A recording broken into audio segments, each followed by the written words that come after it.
ജൈവ പച്ചക്കറി കൃഷിയിൽ വിജയഗാഥ രചിച്ച യുവ കർഷകർ ഇടുക്കി പൂപ്പാറ സ്വദേശികളായ ബിജു, സലീം എന്നിവരാണ് തരിശായ 1.5 ഏക്കർ ഹരിതാഭമാക്കിയത്. 1.5 ഏക്കർ സ്ഥലത്ത് ആരംഭിച്ച ബീൻസ് കൃഷി വിജയമായതോടെ കൃഷി കൂടുതൽ വ്യാപിപ്പിക്കാൻ ഒരുങ്ങുകയാണ് ഈ കർഷകർ.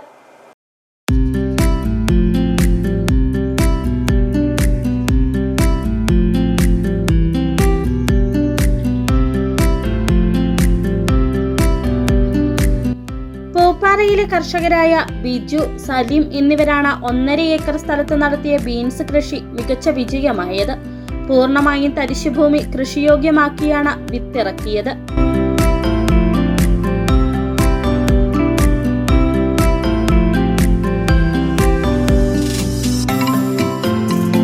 കൊടൈക്കനാലിൽ നിന്നും എത്തിച്ച അത്യുൽപാദന ശേഷിയുള്ള 15 കിലോ വിത്താണ് കൃഷിക്ക് ഉപയോഗിച്ചത്. കൃത്യമായ ഇടവേളകളിൽ വളവും വെള്ളവും നൽകി പരിപാലിച്ച ബീൻസ് 3 മാസം കൊണ്ട് വിളവെടുപ്പിന് പാകമായി. ഒരു 3ാമത്തെ ഇല വരുമ്പോഴത്തേനും ഇവനെ വട്ടം കണ്ടിച്ചു വിടുക. 3 ഇലയ്ക്ക് വട്ടം കണ്ടിക്കും. 3 ഇലയ്ക്ക് വട്ടം കണ്ടിക്കുമ്പോഴത്തേനും 1, 2, 3 ഈ 3 ഇലയെന്നും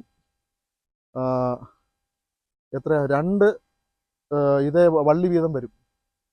അപ്പം ഒരു വിത്തിൽ നിന്ന് നമുക്ക് 6 വള്ളി വന്നു.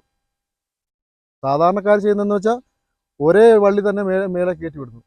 അപ്പം നമുക്ക് 6 വള്ളിയാവും. ഒരു വിത്തിൽ നിന്ന് 6 വള്ളി കിട്ടി. അപ്പം ഇത് ചാക്കുന്നില്ല, ഇതിൽ കെട്ടി നമ്മൾ കയറ്റി വിടുന്നു. അപ്പോൾ അത്രയും കൂടെ വിളവ് കൂടുതൽ കിട്ടുന്നു.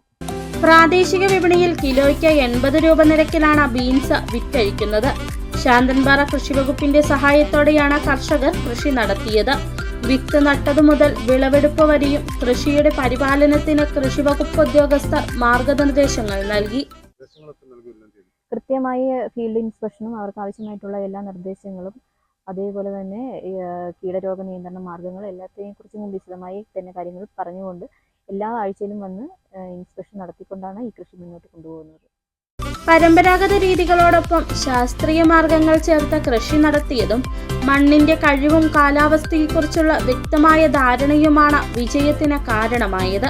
കൃഷി വിജയമായതോടെ കൂടുതൽ കർഷകർ ബീൻസ് കൃഷിയിലേക്ക് തിരിയുമെന്നാണ് കൃഷിവകുപ്പിന്റെ പ്രതീക്ഷ. ആദ്യ മുതൽ മുടക്ക് മാത്രമാണ് കർഷകർക്ക് വെല്ലുവിളി. ബീൻസ് പടരുന്നതിനായി പന്തലൊരുക്കുന്ന ജോലിയും ഇതിനു വരുന്ന മുതൽ മുടക്കുമാണ് വലിയ ചിലവ് വരുന്നത്. 2ാം ഘട്ടം മുതൽ ഇരട്ടി ലാഭം നേടുവാനും സാധിക്കുമെന്ന് കർഷകർ പറയുന്നു. ഒരേക്കർ സ്ഥലത്ത് നമ്മൾ ചെയ്തിട്ടുണ്ട്. ഇത് ലാഭകരമാണ്. ആദ്യത്തെ ഒരു മുടക്ക് മാത്രമേ നമുക്കുള്ളൂ. ഈ കമ്പി ഇട്ടേക്കുന്നില്ലേ, ഇതിപ്പോൾ 1 ലക്ഷത്തിന് രൂപയ്ക്ക് മീതെ ഇതിനകത്ത് വന്നിട്ടുണ്ട്, പൈസ ഉണ്ട്. പക്ഷെ ആദ്യത്തെ ഫസ്റ്റ് എയ്ഡ് മാത്രമേ നമുക്ക് ഇതിനകത്ത് പൈസ വരുന്നുള്ളൂ. ബാക്കി കമ്പിയുടെ പൈസ വരുന്നില്ല. ഇതിൻ്റെ വിത്തിനൊക്കെ അന്ന് ഞങ്ങൾ കൊടൈക്കനാൽ പോയി വിത്ത് മേടിക്കുമ്പോൾ 600 രൂപയ്ക്ക് വിത്ത് കിട്ടിയതാണ്. ഭാവിയിൽ കൂടുതൽ സ്ഥലങ്ങളിൽ ബീൻസ് കൃഷി വർദ്ധിപ്പിക്കാനുള്ള പദ്ധതികളുമായി കർഷകർ മുന്നോട്ടു പോകുകയാണ്.